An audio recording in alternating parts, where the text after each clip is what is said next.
Good morning and welcome to a soggy Friday. It's Friday, November 4th.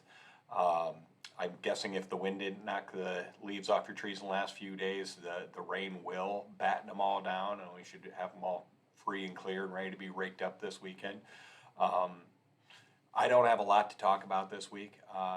We're mid or early November is pretty uneventful for schools. October is filled with a lot of things. November, other than the Thanksgiving time period there's not a ton of things that happen in here. We do have some concerts coming up for our second and fourth graders here in a couple of weeks on the 16th, I believe. That evening, the second and fourth graders will be performing their vocal performances. So looking forward to that. As far as things here at school, we've had some classes going on, some field trips. Our fourth grade's over at the art center today. They'll be leaving here in just a little bit, which means I get to go and teach some art classes because our art teacher will go with them for that. And so I'm looking forward. I always enjoy getting into different classes and doing some different things. But things are just kind of rolling along here.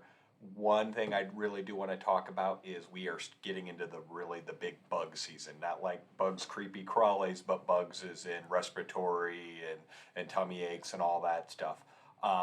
Please, when your kids wake up and they're a little off or a little different that day, check in and make sure they're okay. Because while we want your kids here every day, we want to make sure that we keep all kids here. So if your kid comes and they aren't feeling so great, and then they come to school and then they hack on their 20-some classmates, and then all of a sudden we have 5, 6, 7 kids missing out of a class instead of one kid for a couple of days. So there are so many things out there right now. If you're watching the news, RSV is really hitting big, and of course it's flu season, and that COVID thing still hasn't disappeared on us. And every time you turn around, there's another thing we need to be paying attention to. So it's not all just temperatures.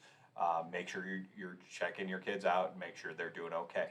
If they are doing okay, obviously we want them here. We want them learning and doing great things. So it's that balancing act of being overprotective versus being precautious. So just make your best judgment.